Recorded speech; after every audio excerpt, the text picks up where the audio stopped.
The Lord be with you. I'm Deacon Keith Fournier, and our first reading is taken from the book of Ezekiel. The word of Yahweh was addressed to me as follows. Son of man, say to the ruler of Tyre, the Lord Yahweh says this, because your heart has grown proud, you thought, I am a god. I am divinely enthroned, far out to sea. Though you are human, not divine, you have allowed yourself to think like God. So you are wiser than Danel? No sage as wise as you? By your wisdom and in your intelligence, you have made yourself a fortune. You have put gold and silver into your treasuries. Such is your skill in trading. Your fortune has continued to increase, and your fortune has made your heart grow prouder. And so the Lord Yahweh says this, since you have allowed yourself to think like God, very well, I am going to bring foreigners against you, the most barbarous of the nations. They will draw a sword against your fine wisdom. They will desecrate your splendor. They will throw you down into the grave, and you will die a violent death far out to sea.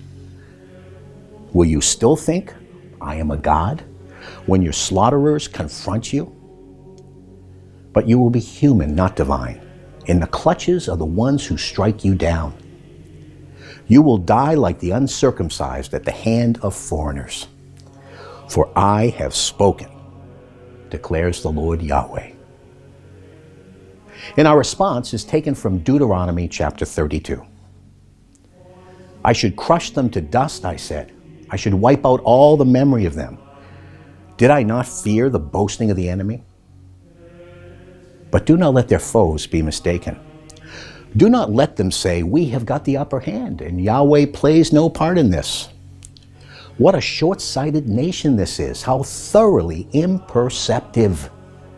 How else could one man rout 1,000? How could two put 10,000 to flight? Were it not that their rock has sold them, that Yahweh has delivered them up. Vengeance is mine, I will pay them back for the time when they make a false step. For the day of their ruin is close, doom is rushing toward them, for he will see to it that their power fails, that neither serf nor free man remains. For Yahweh will see his people righted. He will take pity on his servants.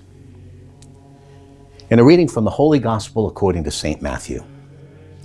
Then Jesus said to his disciples, in truth I tell you, it is hard for someone rich to enter the kingdom of heaven.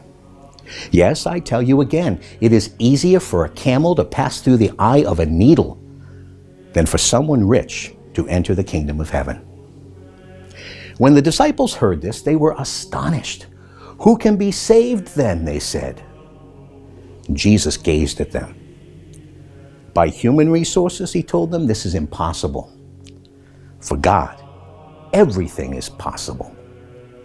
Then Peter answered and said, look, we have left everything and followed you. What are we to have then? And Jesus said to them, in truth I tell you, when everything is made new again, and the Son of Man is seated on the throne of glory, you yourselves will sit on 12 thrones to judge the 12 tribes of Israel. And everyone who has left houses, brothers, sisters, father, mother, children, or land for the sake of my name will receive 100 times as much and also inherit eternal life.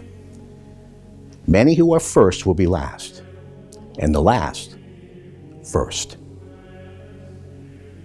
The Gospel of the Lord.